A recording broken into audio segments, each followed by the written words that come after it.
السلام علیکم چاچا سائیں، کیسے ہیں آپ؟ یوسف نے گھر کے اندر آ کے ستار شاہ کو سلام کیا۔ الحمدللہ بیٹا سائیں، آپ کا بھائی ستار شاہ یوسف سے بغرض ہوا تھا۔ چاچا سائیں بس آج ہی آیا ہوں، یوسف نے مسکرا کے جواب دیا۔ یوسف آپ یہیں رہیں، ملنے سب سے میں چلتا ہوں اوپر اماں کے کمرے میں، ساحل اسے کہتا آگے بڑھا۔ رکو میں بھی چلتا ہوں، میں نے چاچی سائیں سے ملنا ہے۔ چلیں بڑے چاچا سائیں، میں یہیں ہوں، کھانے پہ ملاقات ہوتی ہے پھر۔ یوسف ساحل کو جواب دے کے ستار شاہ سے متوجہ ہوا تھا اور پھر اس کے ساتھ ثمینہ بیگم کے کمرے کی طرف چل دیا۔ دونوں روم میں داخل ہوئے تو ثمینہ بیگم بیڈ سے ٹیک لگائے آنکھیں موندے بیٹھی تھیں۔ اماں سائیں دیکھیں آپ سے ملنے یوسف آیا ہے۔ ساحل شاہ کی آواز پہ ثمینہ بیگم نے آنکھیں کھولیں اور اسے دیکھا، پر ان کا چہرہ ابھی بھی بے تاثر تھا۔ یوسف ان کے قریب بیڈ پہ بیٹھا اور ان کا ہاتھ پکڑ کے اس پہ بوسہ دیا، اور ان کی یہ حالت دیکھنا یوسف کے لیے بھی آسان نہ تھی۔ اسد جب پیدا ہوا تھا تبھی اس کی ماں کا انتقال ہو گیا تھا، بس اسی وجہ سے ثمینہ بیگم ہمیشہ سے اسے اپنے بچوں جیسی محبت کرتی تھیں، اور اب ان کی ایسی حالت دیکھنا یوسف کے لیے آسان نہ تھا۔ چاچی سائیں کیسی ہیں آپ؟ یوسف نے ان سے پوچھا، پر ان کی طرف سے کوئی جواب نہ پا کر یوسف وہاں سے اٹھ کھڑا ہوا اور باہر آ گیا۔ اس کے پیچھے پیچھے ساحل شاہ بھی باہر آ گیا۔ کیا ہوا، باہر کیوں آ گئے ہو؟ ساحل نے یوسف کے کندھے پہ ہاتھ رکھ کے پوچھا۔ کچھ نہیں، مجھ سے چاچی سائیں کی یہ حالت نہیں دیکھی جاتی، اس لیے باہر آ گیا۔ یوسف نے اس کے ہاتھ پر اپنا ہاتھ رکھا۔ اس لیے تو مجھے سخت نفرت ہے اسرار ارسلان چودھری سے۔ اس نے میری زندگی ختم کر کے رکھ دی ہے۔ اس کی وجہ سے میرے بابا میرے ساتھ نہیں ہیں، شہر نہیں ہیں، اور تو اور اماں کی بھی یہ حالت ہے۔ ساحل شاہ کی بات پہ یوسف نے اذیت سے آنکھیں میچیں۔ آخر وہ اسے کیسے سمجھاتا کہ سار بے گناہ ہے؟ اچھا چھوڑو، چلو ڈنر کرتے ہیں۔ یوسف نے بات بدلنا چاہی۔ ہاں تو چل، میں نہا کے آتا ہوں۔ مریض عشق ہوں میں، کر دے دوا، مریض عشق ہوں میں، کر دے دوا، طلب ہے تو ہے نشہ، غلام ہے دل یہ تیرا، آ کھل کے ذرا جی لوں تجھے، آ جا میری سانسوں میں آ۔ احد گنگناتا ہوا کچن میں داخل ہوا، جہاں اس کی نظر ہرے لباس میں ملبوس لمبے کالے بالوں کی چوٹی کی، جس سے کچھ آوارہ لٹیں اس کے چہرے کو چھو رہی تھیں، اپنے ماتھے پہ سلیقے سے دوپٹہ سجائے سائرہ احد کے دل کو دھڑکا رہی تھی۔ اس کی گنگناہٹ سن کے سائرہ نے چہرہ اوپر کر کے اسے دیکھا، جو اسے ہی دیکھ رہا تھا۔ اس کے دیکھنے پہ وہ مسکرایا۔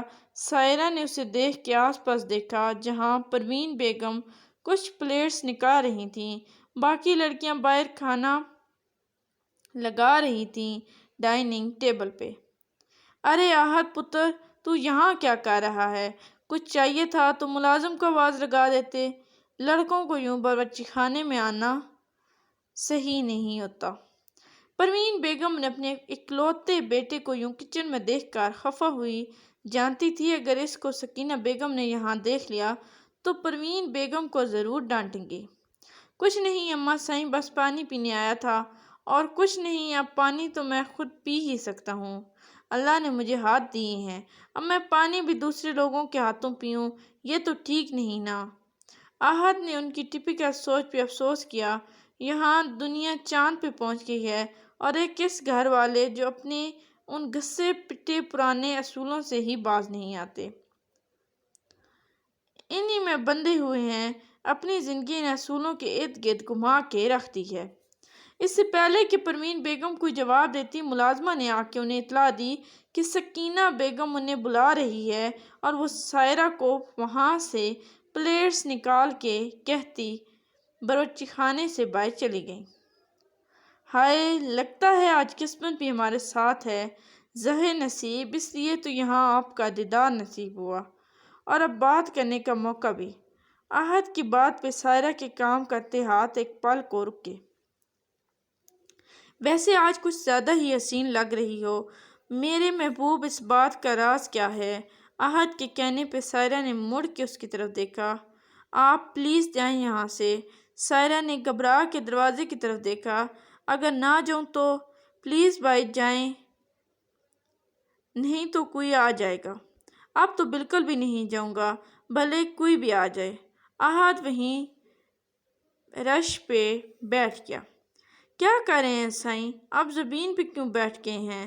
سائیں پلیز اٹھیں اور جائیں۔ احد سائیں، کوئی آ جائے گا احد سائیں۔ سائرہ اسے زمین پہ بیٹھا دیکھ کے اور زیادہ گھبرا گئی۔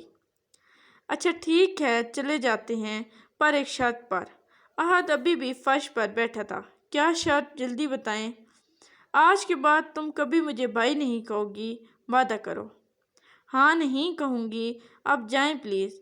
سائرہ بار بار گھبرا کے دروازے کی طرف دیکھ رہی تھی کہ کہیں کوئی آ نہ جائے۔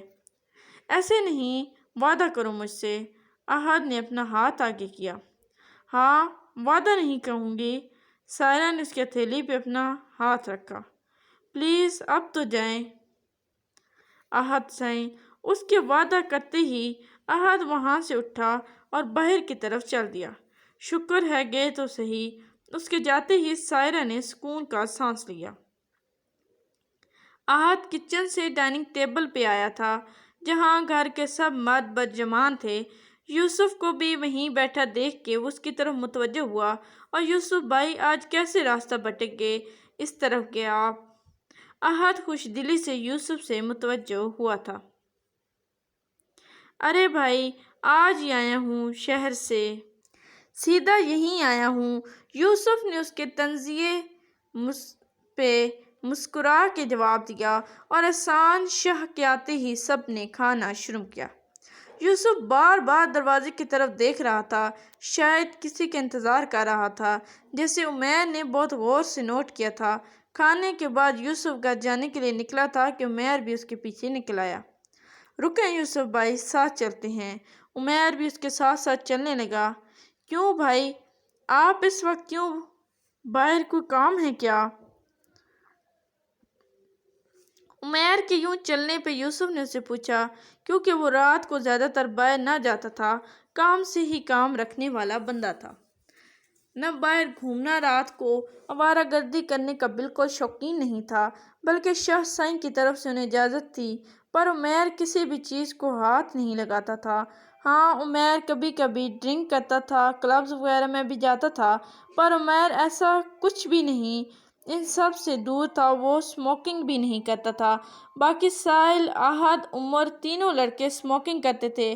ہاں بس یوسف بھائی سوچا کچھ تفریح ہو جائے، اس لیے آ گیا ساتھ۔ عمیر نے یوسف کو ایسی تفتیشی نظروں سے جانچتے دیکھا تو فوراً جواب دیا، ویسے یوسف بھائی اتنی بے چینی سے کس کا انتظار کیا جا رہا ہے؟ عمیر نے پینٹ کی دونوں جیبوں میں ہاتھ ڈال کے اوپر چمکتے چاند کو دیکھتے مسکرا کے پوچھا۔ کیا مطلب؟ اس کے اس طرح سے پوچھنے پہ یوسف گھبرا گیا تھا۔ بھائی اب اس طرح سے انجان تو نہ بنے، میں نے سب دیکھا تھا ڈائننگ ٹیبل پہ جو آپ بار بار باورچی خانے کے دروازے کی طرف دیکھ رہے تھے۔ عمیر نے مشکوک نظروں سے دیکھا۔ نہیں، ایسا کچھ نہیں ہے، یوسف نے خجل ہوتے ہوئے جواب دیا۔ اوہو بھائی، تو کیسا ہے؟ آپ چھوڑیں بھی اور بتائیں کس کا انتظار کر رہے تھے؟ آپ کی چوری پکڑی جا چکی ہے، اب بتائیں۔ وہ بس شانزے کا انتظار کر رہا تھا۔ یوسف نے ہار مانی۔ اوہ، ویسے محبت دو طرفہ ہے کہ صرف یک طرفہ؟ عمیر نے ہونٹوں کو گول گھما کے پوچھا۔ ابھی تو یک طرفہ ہی ہے، یوسف نے لمبا سانس لیا۔ اچھا، ویسے کتنے سالوں سے چل رہی ہے یہ یک طرفہ محبت؟ پچھلے 14 سالوں سے، یوسف نے زمین پہ پڑے پتھر کو ٹھوکر ماری۔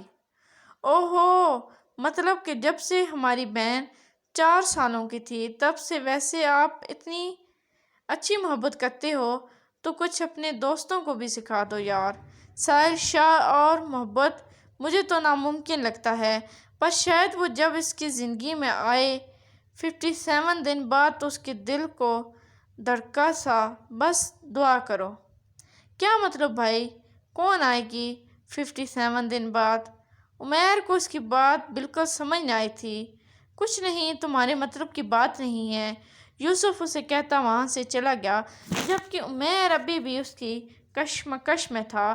اس نے خود سے وعدہ ضرور کیا تھا کہ وہ اب اس بات کے بارے میں جان کے ہی دم لے گا، اور اس کی بچپن سے عادت تھی کہ جس بات کے پیچھے لگ جاتا تھا اسے جان کے ہی رہتا تھا، اور وہ خود سے وعدہ کرتا گھر کے راستے کی طرف نکل پڑا۔ اب تک کے لیے اتنا ہی، ملتے ہیں نیکسٹ پارٹ میں، تب تک کے لیے اللہ حافظ۔